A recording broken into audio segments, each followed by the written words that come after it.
Everyone, নমস্কার, জয় শ্রীরাম, জয় Bajrangbali from Purulia. আজকের ব্লগটা আমি ঠিক এইরকম একটা জায়গায় পাহাড়ের নিচে, ওদিকে পাহাড়ের নিচে জঙ্গলের মধ্যখান থেকে শুরু করছি। আর ব্লগের শুরুতে তোমরা জাস্ট 5টা সেকেন্ড চুপচাপ আশেপাশের সাউন্ডটা শোনো।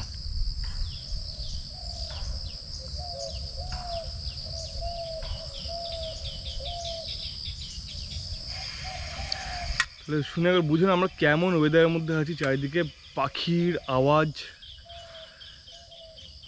মানে দারুণ একটা মোমেন্টের মধ্যে আছি আমরা। মানে চারিদিকে এত পাখির আওয়াজ, এত ন্যাচারাল সাউন্ড, না কল্পনাই করা যায় না। তো আমরা এখানে এসেছি গত 4 দিন আগে আমরা এই জায়গাটাতে পার্টিকুলারলি 4 দিন ধরে ক্যাম্প ফেলে চুপচাপ বসে আছি, কিছুই করছি না, চুপচাপ জাস্ট খাওয়া দাওয়া ঘুম, আর কিচ্ছু না। প্রথম দিন আমরা ওইদিকে একটা সাইডে ক্যাম্প ফেলেছিলাম। অ্যাকচুয়ালি প্রথম দিন আমরা যখন ঢুকতে অনেক রাত হয়ে গেছিলো, তখন অন্ধকার হয়ে গেছিলো। তো সেই কারণে আমরা এখানে আসার পথটা খুঁজে পাইনি। এখানে আসার অ্যাকচুয়াল যে পথটা, সেটা সামনে যেহেতু একটা রিসর্ট হয়েছে, সেই রিসর্টটা হওয়ার জন্য সেই পথটা বন্ধ হয়ে গেছে। এবার অ্যাকচুয়াল যে পথটা সেটা আমরা খুঁজে পাইনি। তারপর অন্ধকার হয়ে গেছে, আন্দাজও করা যাচ্ছে না কোন দিকে পথ। আর তোমরা জানো জঙ্গল বা পাহাড়ে এক্স্যাক্টলি কোনো রাস্তা হয় না, এখানে সবই হয় পায়ে হাঁটার রাস্তা বা ট্রেল যাকে বলে। তো যেহেতু রাত হয়ে গেছিলো, অন্ধকার হয়ে গেছিলো, সেই কারণে আর সবই তো এখানে অফ রোড। তো আমরা বাইক নিয়ে ঢুকছিলাম ওই সাইড দিয়ে, পুরো পাহাড়ি রাস্তা অফ রোড, যেখান দিয়ে মানুষ হাঁটা চলাও করতে পারে না, সেখান দিয়ে আমরা বাইক নিয়ে এসেছিলাম। এসে আমরা পাশাপাশি ওদিকে আর প্রায় এখান থেকে 100 মিটার পরে একটা জঙ্গলে আমরা এসেছি। ওর পর আর খুঁজে পাচ্ছি না কোন দিকে যাবো। তো সে কারণে অন্ধকার হয়ে যাওয়ার কারণে আর আমরা রিস্ক নিইনি, সেখানে আমরা রয়ে গেছিলাম। তো তারপরের দিন সকালবেলা ঘুম থেকে উঠে আমি আগে পুরো জায়গাটা রেকি করে এই জায়গাটা খুঁজে পেয়ে তারপর দিন বাইক নিয়ে এখানে এসেছি। তো সেই যে এখানে আসলাম, সেখান থেকে আজকে নিয়ে 4 দিন। তো তোমরা আমার এর আগের ভিডিওগুলো দেখলে পুরো টোটাল সিনেমাটা বুঝতে পারবে। আর এর আগের ভিডিওগুলো যদি তোমরা এখনও না দেখে থাকো, আমি বলবো অবশ্যই গিয়ে একবার ভিডিওগুলো দেখে নাও, কারণ এর আগের ভিডিওগুলো কিন্তু সম্পূর্ণ ASMR টাইপ ভিডিও। মানে সেখানে আমি কোনো ভয়েস দিইনি, যা সাউন্ড টোটাল ন্যাচারাল সাউন্ড সেখানে ক্যাপচার হয়েছে, এক্সট্রা করে কোনো ভয়েস ওভার বা কিচ্ছু হয়নি। তো খুবই ভালো লাগবে তোমাদের, কারণ তোমরা সেখানে অ্যাকচুয়াল ন্যাচারাল ফিলটা পাবে।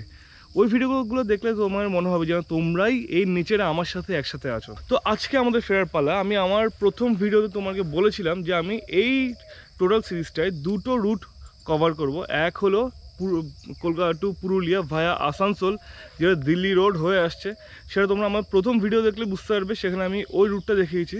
আর বলেছিলাম ফেরার দিন সেকেন্ড রুট বা যেটা শর্টেস্ট রুট, সেটা আমি তোমাকে দেখাবো, যেটা পুরুলিয়া থেকে আমি কলকাতা ফিরবো ভায়া বাঁকুড়া বিষ্ণুপুর ফরেস্ট হয়ে। আর এই মুহূর্তে সুস্মিতা করছে আমাদের জন্য কফি। দেখতে পাচ্ছ আমাদের ছোট্ট পোর্টেবল সিলিন্ডারে কফি তৈরি হচ্ছে, কফির জল গরম হচ্ছে, আর সুস্মিতা এখানে কফির পাতা ছিঁড়ছে। তো তৈরি হয়ে গেল আমাদের 1 গ্লাস কফি। এখন সামনে নেচার দেখতে দেখতে, পাহাড় আর গাছপালা দেখতে দেখতে এদিকে কফি খাওয়া চলছে। আর সুস্মিতা আমাকে এখনই বলছে, এই 4 দিন থাকার পরেও বলে চলো আজকেও থেকে যাই। সত্যি কথা বলতে বাড়ি যেতে ভালো লাগছে না, বাড়ি গিয়ে কী করবো, এখানেই থেকে যাই। থাকবে কি বলো? বাড়িতে ইচ্ছা করছে না? এখানে সারা জীবন থেকে যাবে নাকি? সারা জীবন না, আজকে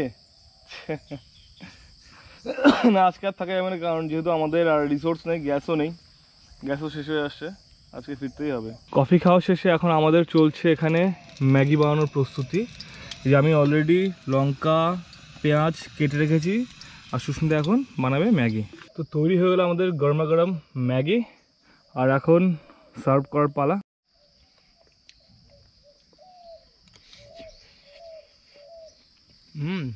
হেভি আছে। তো ঘড়িতে বাজে মোটামুটি এখন 10:30, আর আমরা আমাদের প্যাকিং করা শুরু করে দিয়েছি টেন্টে। আমাকে একটা জিনিস জানিয়ে রাখি, আমি কিন্তু এই যে কদিন এখানে ছিলাম, আমি কিন্তু একটা নোংরাও এখানে ফেলে যাচ্ছি না। আমার যত নোংরা আমি সব জমি রেখে দিয়েছিলাম, আর এখন যাওয়ার আগে আমি সব নোংরা কিন্তু এখানে জ্বালিয়ে যাচ্ছি। তো তোমাকেও আমি রিকোয়েস্ট করব, তোমরা যদি কখনো ক্যাম্পিং করো, সবার ফার্স্ট একটা লেসন নিজের মাথায় রাখবে, সেটা হচ্ছে যাই করো না কেন, কোনো নেচারে কোনো রকম নোংরা প্লাস্টিক কিচ্ছু ফেলে আসবে না। চেষ্টা করবে আইদার ওগুলো সঙ্গে নিয়ে গিয়ে কোনো ডাস্টবিনে ফেলে আসার, বা সেটা জ্বালিয়ে দেওয়ার। আমার এখানের আশেপাশে যেহেতু কোনো ডাস্টবিন নেই গ্রামের মধ্যে, সে কারণে জ্বালিয়ে দিচ্ছে, কারণ জানি না এটা নিয়ে কোথায় ফেলতে হবে। তো এইটা তোমরা একটু মাথায় রাখবে, তাতে কী হবে নেচারটাও নেচার মতো সুন্দর থাকবে। তোমরা যেরকম সুন্দর পরিবেশে ক্যাম্পিং করে যাচ্ছ, তোমাদের পরে যদি কেউ ক্যাম্পিং করতে আসে সেও যেন ঠিক একই সৌন্দর্যটা পায়। খোলার পালা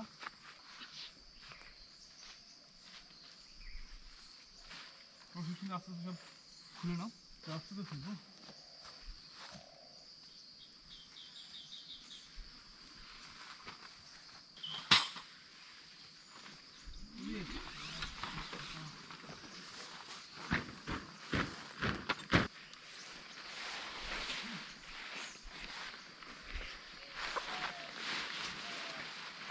এই দেখো, আমরা যখন টেন্ট গুছাতে যাচ্ছিলাম তখন ঠিক এরকম একটা পোকা দেখে আমার টেন্টের গায়ে লেগে আছে।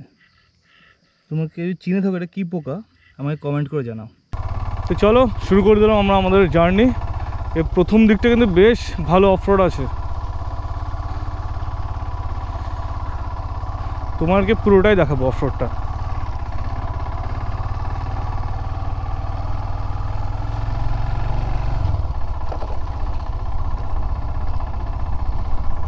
ওই যে ওখানে পাহাড় দেখা যাচ্ছে, এই যে পাহাড়টা এর নাম হলো ডুংরি, আর পেছনের বড়টা ওটার নাম হলো গজাবুরু।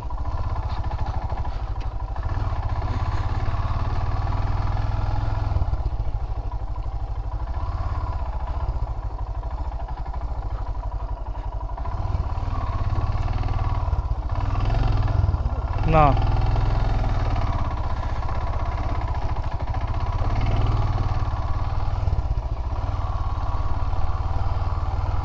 তো রাস্তাগুলো একবার তোমরা দেখো, এরকম পায়ে হাঁটা রাস্তার মধ্যে দিয়ে আমরা যাচ্ছি। এটা তাও ভালো, একটু পরে তোমরা আরও ডেঞ্জারাস রাস্তা দেখতে পাবে। আমরা যখন হিমালয় বা নর্থ বেঙ্গল সিকিম মানে নর্থের দিকে যখন আমরা রাইড করি, তখন আমরা অ্যাকচুয়ালি রাইড করি অফ রোড। আর এখানে আমরা যে রাইডগুলো করি এগুলো অ্যাকচুয়ালি হলো নো রোড, এখানে রোডই নেই, লিটারালি পায়ে হাঁটা রাস্তায় আমরা রাইড করি, মানে পায়ে হাঁটা ট্রেল যেগুলোকে বলে। এইবার তোমরা দেখো অ্যাকচুয়াল অফ রোড বা নো রোড কাকে বলে। হ্যাঁ দাঁড়া নামতে হবে না, এরপরে তোমাকে নামাবো।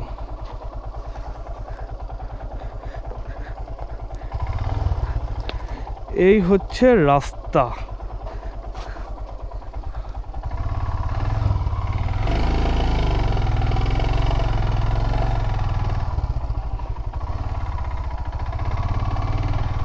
দেখলে তোমরা রাস্তা, এরপরে আরও আছে, এরপরে সম্পূর্ণ কাদা রাস্তা।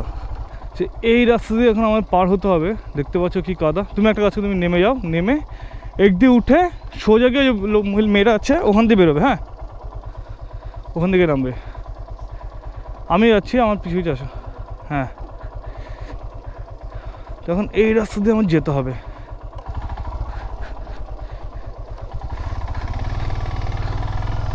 এই দেখো কাদা, দেখো কালকে এই রাস্তা দিয়ে আমি ক্রস করছি, আজকে যেহেতু লাগে আছে বলে ওখান থেকে ক্রস করছি না।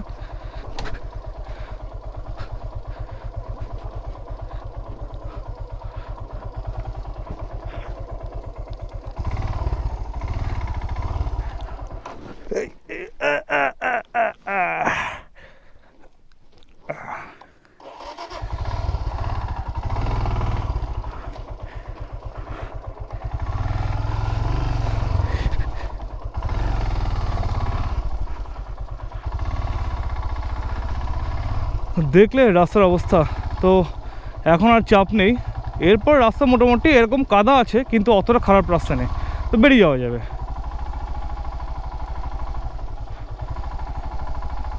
এখানে দাঁড়ায় সুস্মিতার জন্য।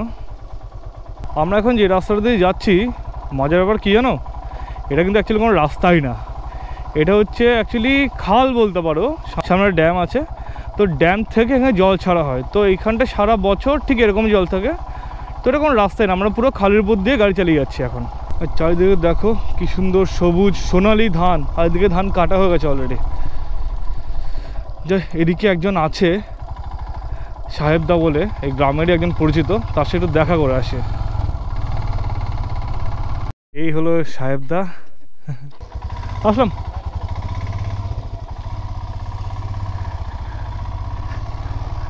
তো এই সাহেবদা সাথে কিন্তু আমাদের অনেক দিন ধরে পরিচয়, সেই 2015 সাল থেকে আমার পরিচয়। তো যখনই আসি ওনার সাথে দেখা করি, উনিও প্রচুর হেল্প টেল্প করে, সাপোর্ট করে। এবার যেহেতু একজন লোকাল লোক আমাদের পরিচিত এখানে, তো সেই কারণে ভয়টাও কম এখানে, যেখানে সেখানে টেন্ট ফেলতে পারি, কোনো ভয় নেই, লোকজনের ভয় নেই। এছাড়া সাহেবদা ছাড়াও আরও বেশ কিছু লোকও পরিচিত আছে আমাদের এখানে। তো এই জন্য এই জায়গাটা বারবার ফিরে আসে, একেও জায়গাটা ভালো লাগেই, প্লাস যেহেতু জায়গাটা সেফ, যেহেতু পরিচিত আছে, তো দুটো ব্যাপারই মিলেমিশে আছে। আর এবার দেখো কত সুন্দর এখানে ধান, পুরো সোনালি ধান দুপাশে, কি সুন্দরটাই না লাগছে দেখো। আহা হা, পুরো ধান ক্ষেতের মাঝখান দিয়ে বাইক চালানো, এই ফিল কি সহজে পাওয়া যাবে আমাদের শহরে? পাওয়া যাবে না। শহরে বলে না, আমাদের কলকাতার আশেপাশের যে গ্রামগুলো আছে তাতেও না এরকম গ্রাম পাওয়া যায় না। সব তো পাকা রাস্তা, সব পাকা বাড়ি, গ্রামের মধ্যেও সব পাকা বাড়ি, কিন্তু এই যে মাটির বাড়ি, মাটির রাস্তা, এগুলো না আমাদের ওখানের আশেপাশে গ্রামেও পাওয়া যায়। যেমন ধরো তোমার বসিরহাট, হাসনাবাদ, দেগঙ্গা, তারপর বনগা লাইন, নেই ওখানেও এরকম পিওর গ্রামটা না কোথাও নেই। আর এই পিওর গ্রামটা পেতে গেলে, পিওর গ্রাম, মাটির রাস্তা, কাঁচা বাড়ি, মাটির বাড়ি, সেই সহজ সরল মানুষগুলো, এগুলো পেতে গেলে এই পুরুলিয়া, বাঁকুড়া, এসব জায়গাতে আসতেই হবে। কিন্তু এখানেও আস্তে আস্তে ডেভেলপমেন্ট হয়ে যাচ্ছে। এখানেও অনেক বাড়ি, আমরা যখন 5-7 বছর আগে যখন আসতাম তখন দেখতাম অনেক বাড়ি কাঁচা। ইনফ্যাক্ট 2015 সালে আমরা যখন এসেছিলাম তখন এখানে কারেন্ট অবধি ছিল না, তখন সব জায়গায় অ্যাভেলেবেল কারেন্ট হয়ে গেছে, রাস্তা আগে থেকে বেটার হয়ে গেছে, অনেক বাড়ি পাকা হয়ে গেছে। ঠিক ডেভেলপমেন্ট সব জায়গাতেই দরকার, কিন্তু নেচারটাকে বাঁচিয়ে অবশ্যই ডেভেলপমেন্ট। এই দেখো এখানটায় সব ধান কাটা চলছে, সব ধান কেটে কেটে বিছিয়ে রেখেছে। তো এই উঠে বললাম আমরা হেঁসলা মোড়, এখান থেকে আমার যেতে হবে ডান দিকে, আর বাঁদিক গেলে হলো শিরকাবাদ, অযোধ্যা, আপার ড্যাম, ওগুলো সব বাঁদিকে। এখান থেকে মোটামুটি 30-35 কিলোমিটারের মধ্যে অযোধ্যা পাহাড়, আপার ড্যাম। এই রাস্তাগুলো একবার দেখো কি সুন্দর, পুরো মাঝখান দিয়ে পিচ রাস্তা, আর দুপাশে এরকম ধান ক্ষেত, কি ভালোটাই না লাগছে এখানে। আর এই যে বাইক চালাচ্ছি, তো হালকা হালকা ঠান্ডা হাওয়া লাগছে, আর সব মিলিয়ে মিশে না একদম দারুণ একটা ফিলিংস, দারুণ একটা ওয়েদার।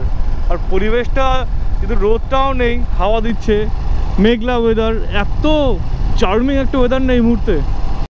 এই রাস্তাগুলো, যে রাস্তার দুপাশে গাছগুলো দেখতে পাচ্ছ না, এর মধ্যে কিন্তু ম্যাক্সিমাম হলো পলাশ গাছ। তোমরা যদি ফেব্রুয়ারি, মার্চ, এপ্রিল এই সময়টিতে আসো না, দেখো রাস্তার দুপাশে পুরো লাল হয়ে রয়েছে পলাশ ফুলে, এত সুন্দর লাগানো রাস্তাটা, মানে সে বলার বাইরে।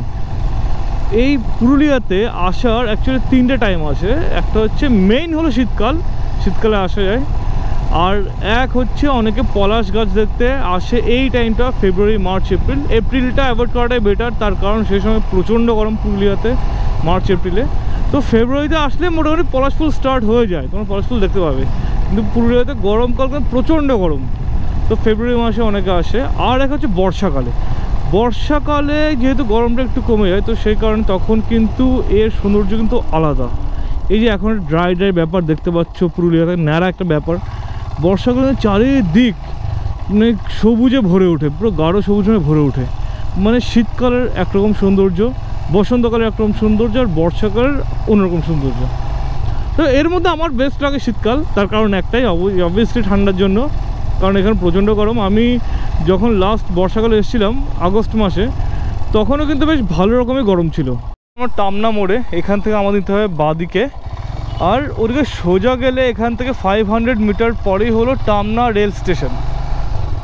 তো কেউ যদি বাইক ছাড়ে এমনিতেও আসতে চাও, তাহলে কিন্তু তোমরা টামনা স্টেশনে নামতে পারো। টামনা স্টেশন থেকে এইখানে আসলে হেঁটে এই টামনা মোড়ে, আর এই মোড় থেকে তোমরা হেঁসলা অবধি কিন্তু ডাইরেক্টলি বাস পেয়ে যাবে। সেই বাস অযোধ্যা অবধিও যায়, অযোধ্যা, শিরকাবাদ এ অবধি যায়। তো তোমরা চাইলে হেঁসলা মোড়ে নামতে পারো। তো আমি চলে আসলাম ইন্ডিয়ান অয়েল পেট্রোল পাম্পে একটু হাওয়াটা চেক করানোর জন্য। গাড়ির মাঝখানে হঠাৎ আমাকে আসতে হলো রয়্যাল এনফিল্ডের শোরুমে, তার কারণ আমি দেখলাম আমার পেছনের চাকাটা খুব জ্যাম হচ্ছে। তো এখানকার যারা টেকনিশিয়ান আছে তারা দেখেই বললো যে আমার অ্যাকচুয়ালি যে চাকার যে অ্যাডজাস্টমেন্টটা না বেঁকে আছে, তোমরা দেখলে বুঝতে পারবে চাকাটা হালকা টেরা হয়ে আছে, সোজা নেই। তো যে কারণে চাকাটা জ্যাম হয়ে আছে, আর আমি না মাইলেজও কম পাচ্ছিলাম, সেই 27-28 করে মাইলেজ পাচ্ছিলাম। তো ওরা একটু পরে ঠিক করে দিচ্ছে। তো সার্ভিস সেন্টার থেকে বললো আমাদের অ্যাডজাস্টার চেঞ্জ করতে হবে। এবার অ্যাডজাস্টারটা সার্ভিস সেন্টার অ্যাভেলেবেল নেই, যে কারণে বললো ওরা বাইরে থেকে আনাচ্ছে, সেই কারণে টাইম লাগবে মোটামুটি। তারপর আবার এখন লাঞ্চ ব্রেক চলছে, 2টো বাজে, মোটামুটি এখন 2টো বাজে। তো সেই কারণে আমরা বাইকটা রেখে আমরা এখন একটা রেস্টুরেন্টে আসলাম, রাজগুরু রেস্টুরেন্ট নামে। তো আমরা এখানে এখন আমাদের লাঞ্চ কমপ্লিট করবো। তো এখানে এখন চলছে আমার গাড়ি রিপেয়ার। পেছনের চাকাটা মোটামুটি ফ্রি হয়ে গেছে, অ্যাকচুয়ালি তখন না পুরো জ্যাম হয়ে গেছিলো আর চাকাটা পুরো বেঁকে গিয়েছিলো হ্যান্ডেলটা। এই যে এটা চেঞ্জ হলো আমার গাড়ি। তো ঘড়িতে এখন বাজে 4:01 আর এই জাস্ট আমার গাড়ি রেডি হয়ে বেরোলো। জানি না কতক্ষণ বাড়ি পৌঁছাবো, অনেকক্ষণ রাত হয়ে যাবে মনে হচ্ছে। তো যাই হোক, এখন পুরো দমে আবার রাইডটা স্টার্ট করা যাক। ঘড়িতে বাজে এখন 4:16 আর আমরা রয়েছি পুরুলিয়া হুড়া রোডে। ভেবেছিলাম আমি যে মোটামুটি 2টোর মধ্যে, 2টো বা 3টোর মধ্যে বিষ্ণুপুর ফরেস্ট থেকে ওখানে বনলতা রিসোর্ট থেকে লাঞ্চ করব। তো এই বাইকের প্রবলেম যেন এত লেট হয়ে গেল, জানি না আজকে রাতে ঢুকতে কত রাত হবে। অলরেডি সন্ধ্যায় বিকেল হয়ে গেছে, কিছুক্ষণ পরে সন্ধ্যা হয়ে যাবে। আজকে তো মোটামুটি মনে হচ্ছে যে বনলতা রিসোর্ট ঢুকতে মোটামুটি 7টা থেকে 8টা বেজে যাবে, মোটামুটি বাড়ি ঢুকতে 11টা 12টা। তো দেখা যাক কতক্ষণে পৌঁছায়। আর একটা মজার ব্যাপার হলো, আমি যেই সার্ভিস সেন্টারে বসেছিলাম রয়্যাল এনফিল্ডের, তো সেখানে আমার একজন সাবস্ক্রাইবারের সঙ্গে দেখা হয়ে গেল। তো সে আমার ভিডিও নিয়ে বেশ ভালো ভালো কিছু ফিডব্যাক দিল। তো ব্যাপারটা আমার খুব ভালো লাগলো। যদি আমার সাবস্ক্রাইবারের সংখ্যা এত কম, এক্সপেক্ট করিনি আমি যে পুরুলিয়ার মতো জায়গাতে এসেও আমি আমার একজন সাবস্ক্রাইবার পেয়ে যাবো, কারণ আমার সাবস্ক্রাইবার যেমন খুবই কম। তোমরা তো কেমন সাবস্ক্রাইব করো না, ভিডিও দেখে সাবস্ক্রাইব না করেই বেরিয়ে যাও, সেজন্য সাবস্ক্রাইবার একই জায়গাতেই বসে আছে। তো যদি তোমাদের ভিডিওগুলো ভালো লাগে থাকে সত্যিই, তো একটা সাবস্ক্রাইব করে দাও, এতে আমি আরও ভালো ভালো ভিডিও বানানোর মোটিভেশন পাবো। আর যদি ভিডিও ভালো না লাগে তো সেই কারণে তোমরা সাবস্ক্রাইব নাই করতে পারো, তো অ্যাটলিস্ট ফিডব্যাকটা তো দাও যে কোন জায়গাটা ভালো হয়নি বা কোন জায়গাটা আমাকে ইমপ্রুভ করতে হবে। সাবস্ক্রাইব করার দরকার নেই, আমি এক্সপেক্ট করি তোমার থেকে অ্যাটলিস্ট ফিডব্যাক দাও। আসলাম জিওর একটা পেট্রোল পাম্পে আমার পেট্রোল ফিল আপ করার জন্য। এখানে দেখলাম এই মুহূর্তে অফার চলছে, সকাল 10টা থেকে 5টা অবধি পেট্রোলের উপর 3 টাকা করে ছাড়, মানে এখন চলছে আমাকে পে করতে 103 টাকা 12 পয়সা করে। ঘড়িতে পারে 4:38 আর ওই যে দূরে পুরো লাল কুসুমের মতো সূর্য অস্ত যাচ্ছে, কি সুন্দর লাগছে। এই সূর্য অস্ত যাচ্ছে, আমার কানেও গান বাজছে সুরজ ডুবা হয়ে আরো, পুরো এক্স্যাক্টলি পারফেক্ট মোমেন্ট গানের সাথে মোমেন্টের।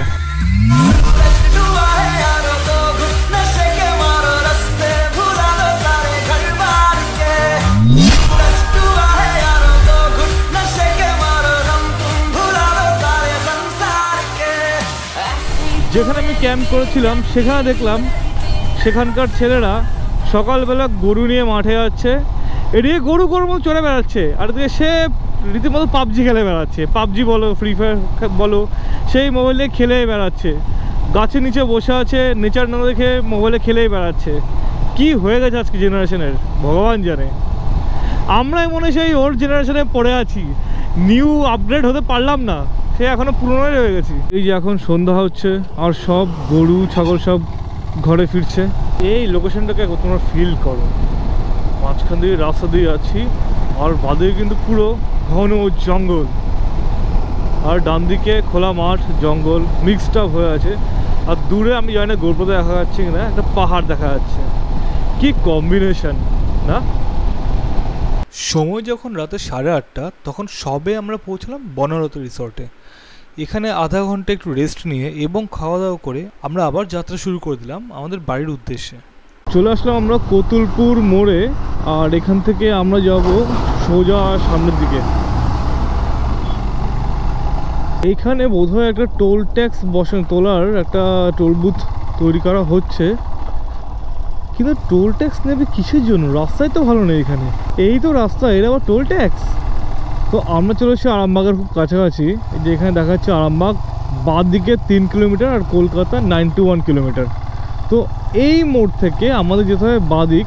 যারা কামারপুকুর যেতে চাও তারা কিন্তু এখান থেকে ডান দিকে চলে যাবে। আমরা যাচ্ছি এখন দ্বারকেশ্বর নদীর উপর দিয়ে একটা ব্রিজ দিয়ে, নিচে প্রচণ্ড অন্ধকারতায় বোঝা যাচ্ছে না, এর নিচে বোঝা যাচ্ছে দ্বারকেশ্বর নদী।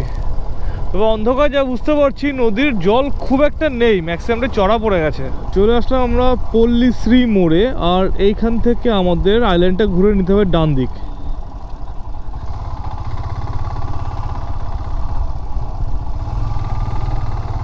আর এরই মধ্যে আমরা পৌঁছে গেলাম আরামবাগে।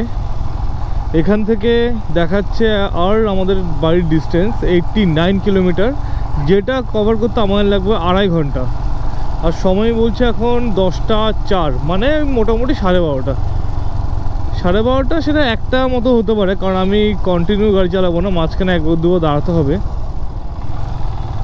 কারণ এর আগে টানা 4 ঘন্টা গাড়ি চলেছি, সেই 4টের সময় গাড়ি স্টার্ট দিয়েছি, তারপর থেকে একবারের জন্য দাঁড়ায়নি, টানা 4 ঘন্টা। তার মাঝখানে আবার একবার রোড ভুল করে সেখানে প্রায় 45 মিনিট কি 1 ঘন্টা নষ্ট হলো।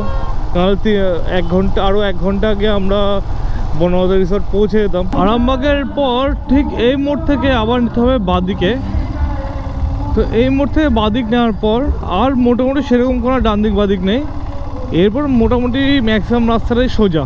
আরামবাগের পর থেকে দেখছি এই রাস্তাটা কিন্তু বেশ চওড়া করেছে, 4 লেন রাস্তা, পুরো হাইওয়ের মতো চওড়া করেছে।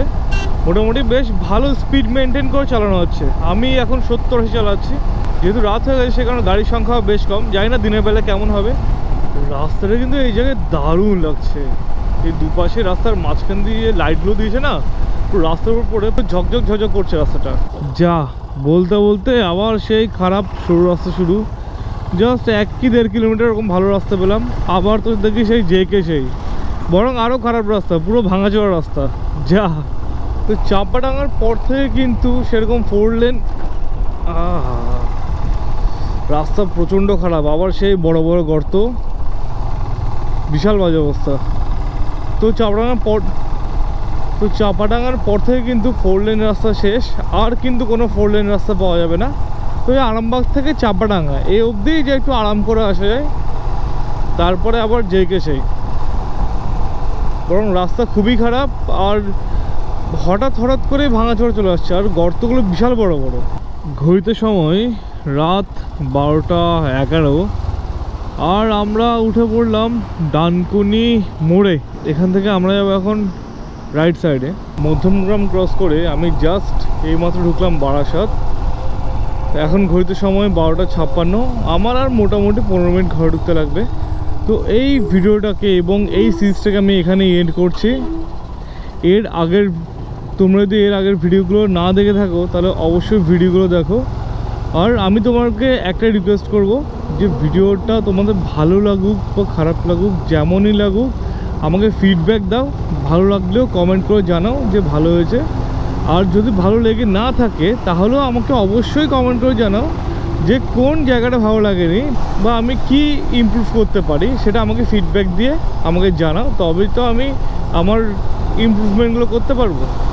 তো এই ভিডিওটা এই অবধি, দেখা হবে পরের ভিডিওতে। তো এখন গুড বাই, গুড নাইট।